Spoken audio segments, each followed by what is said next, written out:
omon qolganlik xatosi degan bir teoriya bor. Eshitganlarga, takror eshitmaganlarga yangilik. Omon qolganlar teoriyasi. Bu qachon kim tomonidan hosil bo'lgan va nima manfaati bor bizga? Yo'l suhbatlarimizda bu to'g'risida gaplashamiz. Xo'p, omon qolganlik xatosi. Ikkinchi jahon urushida Amerikani samolyotlarini ko'pchiligi qaytib kelmagan. Samolyotlarni o'zini vazifasi bo'yicha uchirishgan va ko'pchiligi qaytib kelmagan. Qaytib kelganlari ham qanotlaridan o'q yegan, mana shunaqangi talofat bilan kelgan. Keyin muhandislar o'tirib olishib, demak, o'sha qanotlardagi zaiflikni kuchaytirishimiz kerak ekan. Qanotlariga zirh, himoya vositasini yana ham mustahkamlashimiz kerak ekan degan xayol bilan plan tuzishadi. Shunda bir matematik Yahudiy Abraham Walt degan odam. Abraham Walt degan odam aytadiki, "Men qaranglar" deydi. "Bu samolyotlar qaytib keldimi?" deydi. Ha. Endi o'sha qaytib kelgandagi jarohatlarini tuzatishimiz to'g'ri emas deydi. O'q tegmagan joylarini zirhini kuchaytirishimiz kerak deydi. Nimaga deysa, chunki qaytib kelmaganlar o'sha joydan o'q yeganlar deydi. Va bu teoriya odamlarga mantiqiy to'g'ri keladi. Muhandislar samolyotlarni qanotlari emas, motor qismlariga zirhlarni ko'paytiradi.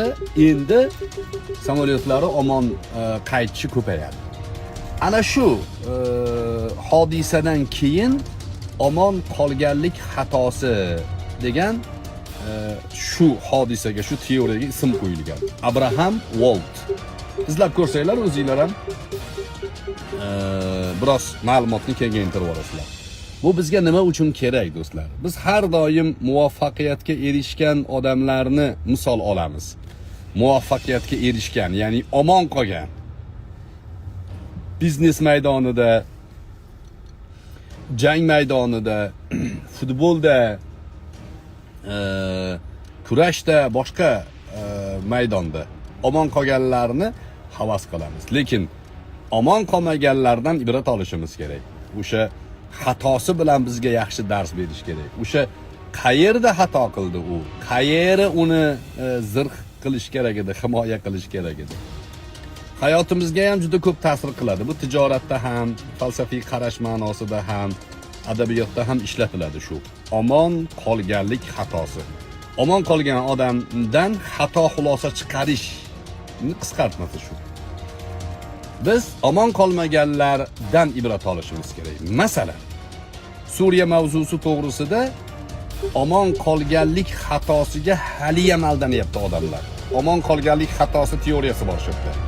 Nimaga desa, Abdulloh Zufar hali ham gapirib o'tiribdi. U omon qolganda go'yoki.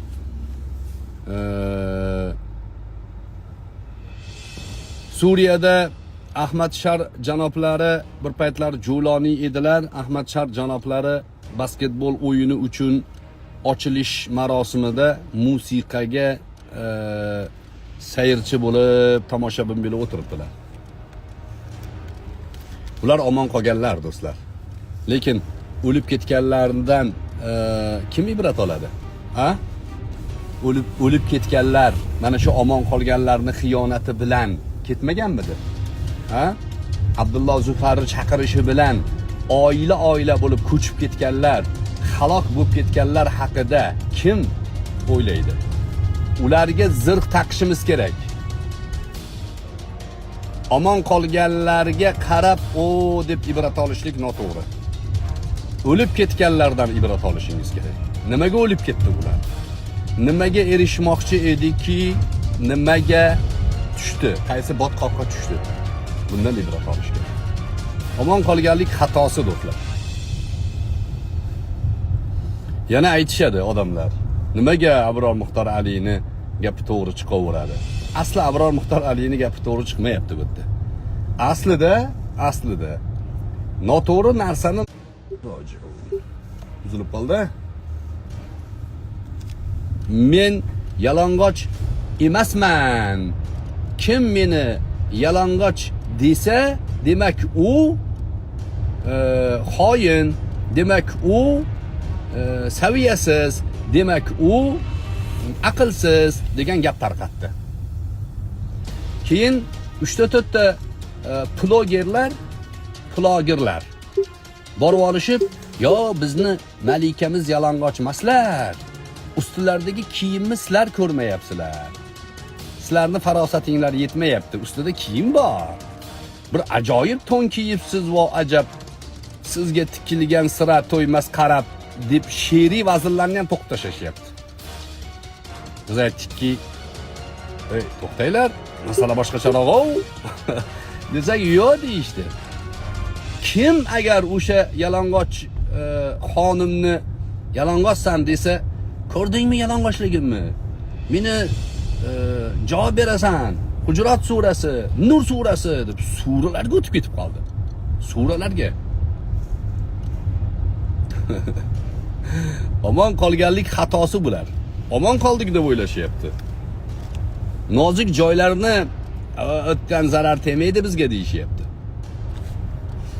Anderson ajoyib keltirgan. Hamma kelib uni kiyimingiz bor ekan deb olqishlab, chunki aqlsiz ko'rinmaslik kerak odamlarning ichida.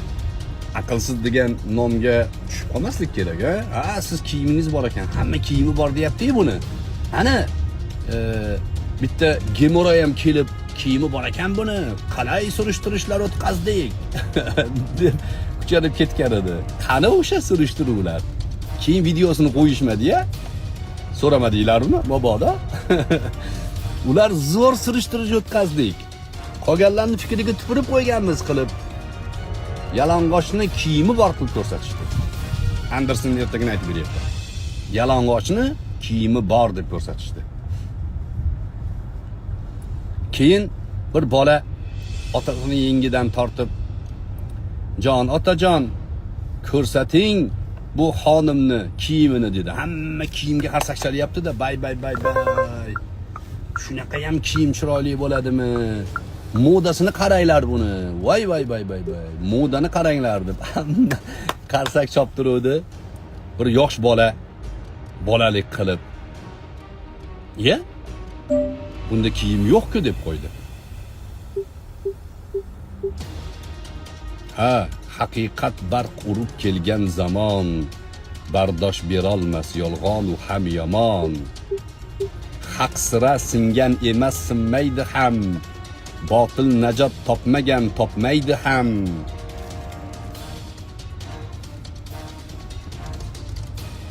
Shunaqa she'riy vazni ham bor buni. Xulosatul kalom nima bo'ldi keyin? "Ya, shoh yalang'och ekan-ku" degan gapidan keyin, go'dakni gapidan keyin hammaning ko'zi ochildi. Hamma joyda baqir-chaqir boshlandi. Hamma botilga chapak chalgan kuni san go'daklik qildi, tan olma uni.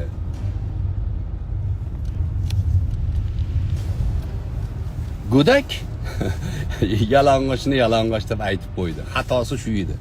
Hamma yalang'ochlar, o'sha podshohsi ham, ana xonimi ham go'dakni yomon ko'rishni boshlashdi.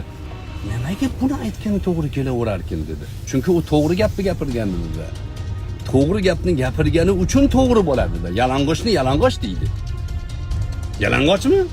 Yalang'och. Ustida kiyimi bor degan yolg'on gapiryapti. Sanga zarar beryapti. Omon qolganlik teoriyasi qisqaroq yo'l mobaynida sizlar bilan o'rtoqlashib ketayotganim, hayotingizda ko'pincha omon qolganlardan ibrat olmoqchi bo'lasiz. Omon qolganlarga qarab, u sizga aytayotgan stress, u sizga aytayotgan gaplarni o'zingizga dastur qilmoqchi bo'lasiz. Xato shu joyda do'stlar. Siz omon qolganlardan emas, yetib kela olmaganlardan o'rganing. Yetib kela olmaganlar nima uchun yetib kela olmadi ular? qayerda nozik joyi bor edi ularni, o'sha joyni himoyalash kerak. Bu bizni hozirgi mavzularimizga aloqador narsa, do'stlar, qadriyat. Bizni himoya qilishimiz kerak bo'lgan, eng mustahkam ushlashimiz kerak bo'lgan joy qadriyat. Ta'limda ham, siyosatda ham, tijoratda ham, ijtimoiy hayotda ham, barcha jabhalarda, madaniy hayotda ham qadriyatni mahkam ushlashimiz kerak. Bolalarimizni boshqa til o'rgatishlarimizga qarshi emasman, lekin o'zimizni tilimizni o'rgatmasdan turib boshqaning tilini o'rgatishlikka qarshiman. Qadriyatdan mosuvo bo'lib qolasiz. Qadriyatdan mahrum bo'lib qolasiz. Bolangiz qaysi tilni o'qib o'rganib katta bo'lsa, o'sha tilda tasavvur qiladigan, tafakkur qiladigan, o'sha tilda fikr yuritadigan bo'lib qoladi. Keyin u tillarda ota-onani hurmat qilish, qadriyat hisoblanmasa, sizni bir tenga olmaydi keyin. O'z qo'lingiz bilan qo'lingizni josuslarning qo'liga topshirgan bo'lasiz. Bundan ogoh bo'lishimiz kerak. Ya'ni omon qolganlik xatosi teoriyasidan to'g'ri foydalanishimiz kerak. Nima deylar? Salom berganlarga va alaykum assalom va rahmatulloh. Xulosatul kalom, biz go'daklik qilib to'g'risini aytib qo'ya qoldik. Shoh yalang'ochku deb qo'ydik.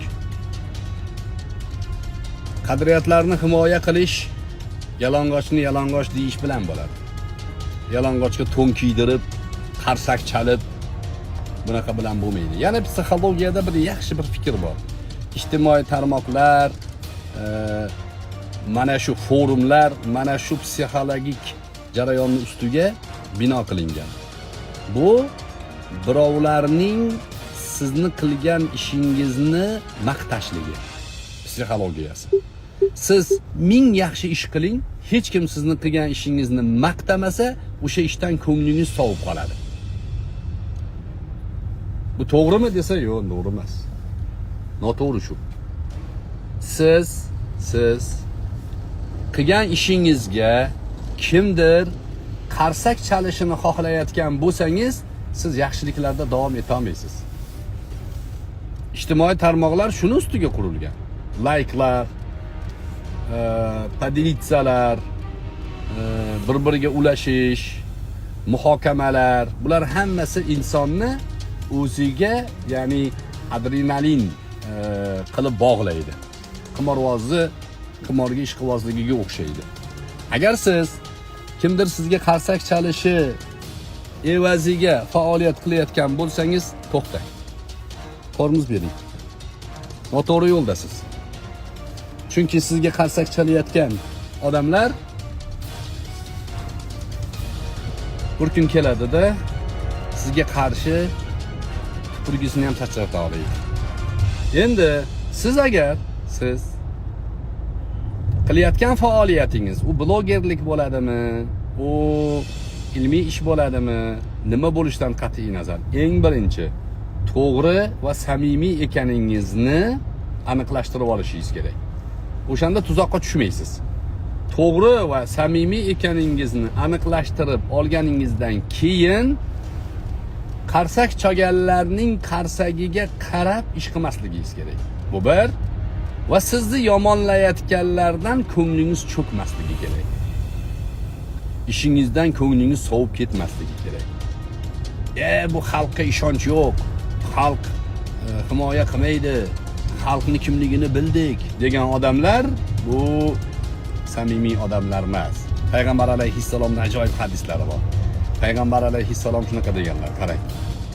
Bir kishi xalq buzilib ketdi desa, eng birinchi buzilgan o'zi deganlar. O'shaning o'zi. Eng birinchi buzilgan o'shaning o'zi. O'zi buzilgani uchun butun xalqni buzilgan deb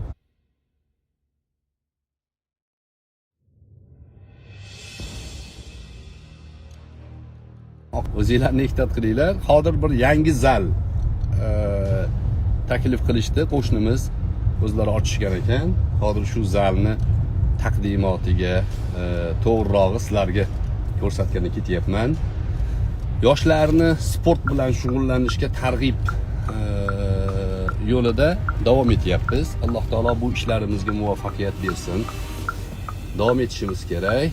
Mana shu rukundan, shu janrdan inshaalloh robbil alamin bugun zalni reklama qilaman. O'zinglarni ehtiyot qilinglar. Assalomu alaykum va rahmatulloh. Ikkita effekt, ikkita teoriyani aytdik hozir. Omon qolganlik xatosi va birovlarning maqtashi evaziga qilgan ishini baholash. Bular xato. To'g'risi ni topib, to'g'risiga qarab harakat qilishimiz kerak. Ishimiz to'g'ri bo'lsin, keyin kim nima desa desin. Bahoni Alloh beradi. Assalomu alaykum va rahmatulloh.